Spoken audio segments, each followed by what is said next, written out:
As we all know, there are a number of potentially amazing side effects to being bitten by a radioactive animal.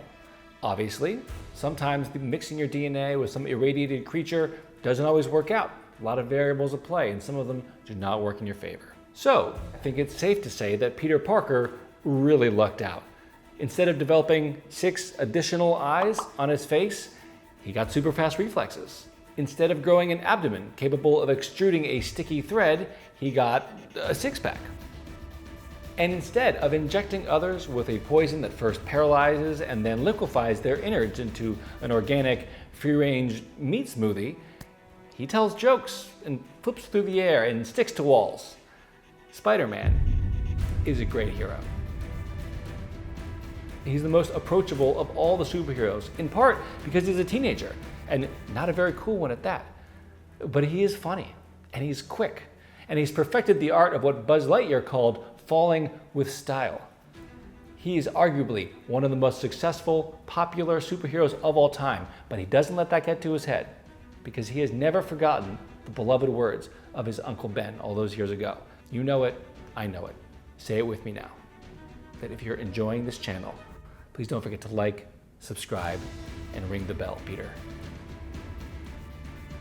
It's very wise, Uncle Ben. Very wise. Today we're painting Spider-Man. And when you're painting Spider-Man, the name of the game is dynamism. Spider-Man doesn't power pose. He doesn't stand there with his arms crossed looking tough.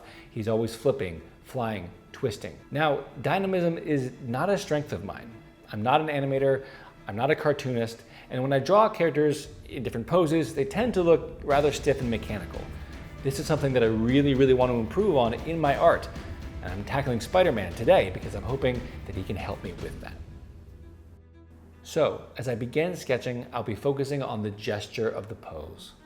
The manuscript for Marvel's Anatomy describes Parker's incredible strength and flexibility, and so strength and flexibility is what I have to show. To do this, I'll draw Parker leaping through the air, crunching up and stretching out at the same time, moving from one position into another. Because that's the thing about drawing Spider-Man. Whatever he's doing, whether it's punching goblins in the face or shooting webs at people, or both, he's always doing it while also flying through the air on wacky string. Drawing Spider-Man is harder than it looks, and while I'm happy with this image here, I admit it does feel flat compared to most images out there of Spidey, because here we're seeing him almost entirely in profile instead of flying directly at the screen. Still, it looks good, and it shows off his bod. And I've got mountains of work to get through, so we're moving on to the inking. Throughout the course of my educational career, I have tried to stretch drafting and sketching as much as possible, to hammer away at the early drafts as much as possible, and thus iron out any flaws or issues in the foundations of a piece before those flaws become irreconcilable or unmanageable at a later, more advanced stage of the composition. This early sketch of Spidey does not have many flaws that I can see. The pose feels right, nothing feels really broken, but I will say that I'm not really capturing even half the dynamism as something you'd see from Chase Conley or someone like that. But I'm not Chase Conley, I'm Jonah Lobe, and while I will continue to strive for this level of energy in my work, I'm not there yet, and I have to work with what I have. There are, however, some things that I am good at right now, and one of those things includes drawing human musculature. So, as we start in with the inks, that's what I'll focus on. The bunching and flexing and stretching of muscle. And I'll hope that the work I do on that aspect will provide enough visual nourishment to carry the image through to the finish line. But as I add on detail, I must do so with care. If this image is to feel like one powerful, fluid, sweeping movement, then the detail I add must also feel powerful and fluid, and must sweep in many of the same directions as the image itself. Put simply, I cannot just tack a bunch of muscles onto Peter Parker and hope that things work out. The flow of the musculature needs to enhance the pose itself. But so long as I'm paying attention, that shouldn't be too hard, because that's how the human body actually functions. The muscles all work in tandem to drive the action of the whole.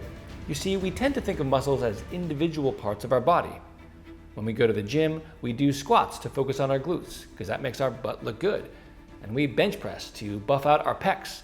And we do curls to make our biceps look like tennis balls, because tennis balls are sexy. We focus on these individual muscles, but there are over 600 muscles in the human body, and they work as a team in chains of power that run through the body. The poses, or asanas, employed in yoga are designed to acquaint us with our muscles and strengthen the connections between them. Once acquainted, we can activate these chains of power and do things that seem impossible. There can be no doubt that Spider-Man would be amazing at yoga. He is totally in touch with his own body. He's smaller and thinner than the heroes around him, but he is a machine who swings like a monkey and leaps like an impala. And when he does so with his whole body, in flexing, bunching, stretching chains of movement and power. This is what makes him so fun to draw. Anyway, when I said that the muscular we're drawing needs to enhance the pose itself, what I mean is that I want the very fibers of those muscles to run together in a seamless stream down the body. I've enhanced the long striations, the ones that flow from one muscle into another and then another, to emphasize the connection and the movement of the whole. So that's it. I don't think there's anything more that I can do at this moment to improve the image.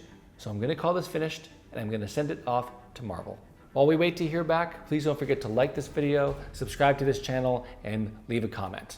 I'm really enjoying working on this series, and I've got a lot more heroes to cover, but I can only continue that if I know I have an audience. And for those of you who are really enjoying this content, I would urge you to come support me over on Patreon. Your support helps me put food on the table, helps keep the lights on, and gives me the creative space I need to work on this series and others like it.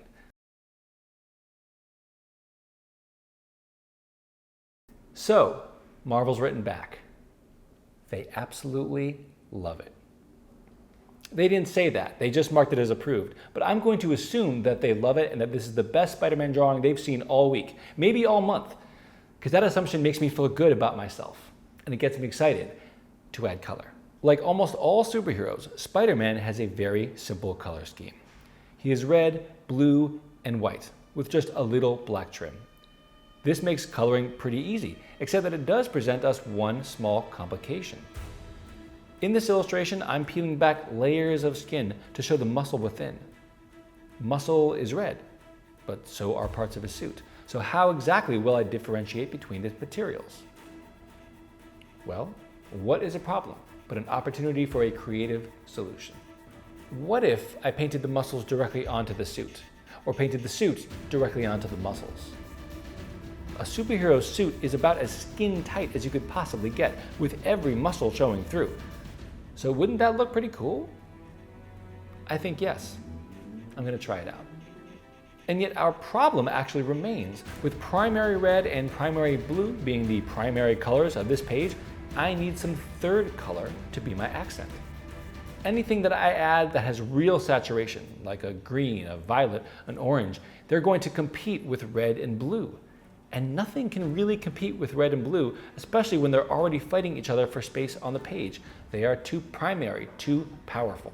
Well, there is something that I've omitted from our conversation today, and it just so happens to be the very thing I want to accentuate most in this painting. The word of the day is tendon. Muscles string the body together. Almost every muscle in the body is anchored to bone on one end, and then anchored to another bone on another end. When commanded by the brain, the muscle fibers contract, shortening the muscle and pulling the bones closer together. Tendons are the flexible, inelastic ends of each muscle. They are the white sheets of super tough material that serve as the muscle's hands, gripping the bones on either end and not letting go no matter how hard they're pulled. We tend to think of bone as being smooth, and in some areas where there are no muscle connections, they are. But wherever large amounts of muscle connect to bone, the surface of that bone becomes rough, porous, pitted, and full of tiny little holes. Tendon clings to these holes, pushes its fingers in like a mountain climber clinging to the side of a mountain. These thousands of little fingers of tendon gather together and then broaden into cables of muscle before tapering back down again into tendons on the opposite end.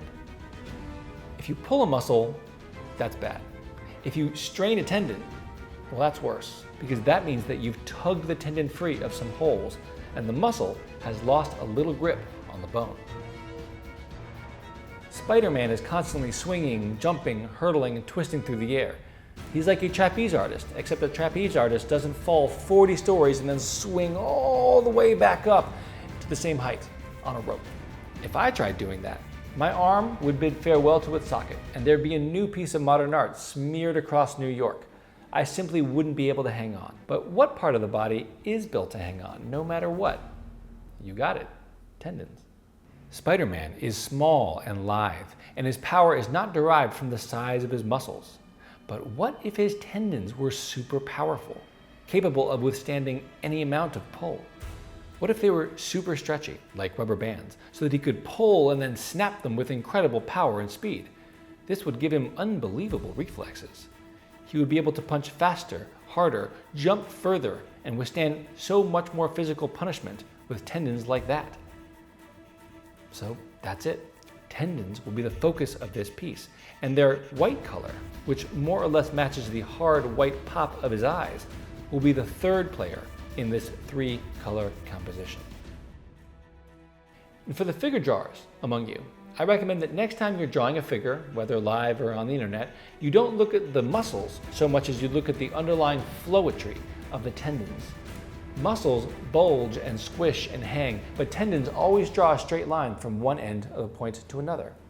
The study of how tendon and bone interact will tell you a great deal about the locomotive functions of the body, and in adherence to their study, will imbue your figures with far greater realism.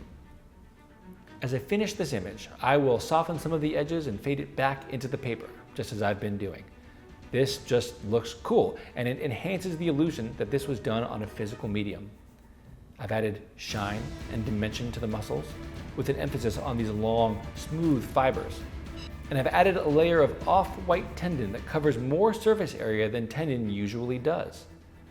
Notice too that I've added the black webbing to a suit only at the end. It's a purely decorative element, and I didn't add it earlier because I didn't want it to get in the way. To make things pop, I'm adding a rim light. Notice that I don't apply these effects evenly across the figure. If this was a realistic image, it would be treated all in the same way, but I'm attempting a little stylization here, and I want to draw attention to only certain parts of the image. And speaking of stylization, I just want to say something very obvious.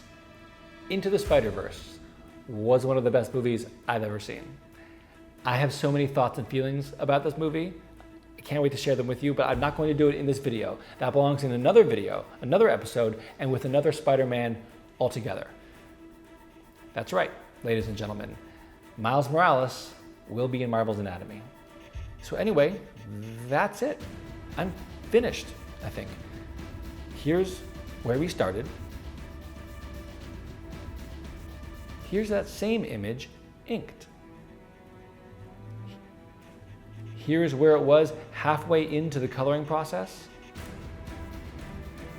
And here's where we ended up. Friends, I hope you've had fun today. Thank you for Peter parking yourself right here and sticking with me in this dark corner of the web. If you've enjoyed this video, please don't forget to hit the like button and the subscribe button. Leave a comment too. Say hello. Tell me if you learned anything good today. Tell me what you want to see next. I would love to hear from you. I'm on Instagram, I'm on Twitter, I'm everywhere you want to be. Stay tuned. I'll be back here very soon with another hero altogether.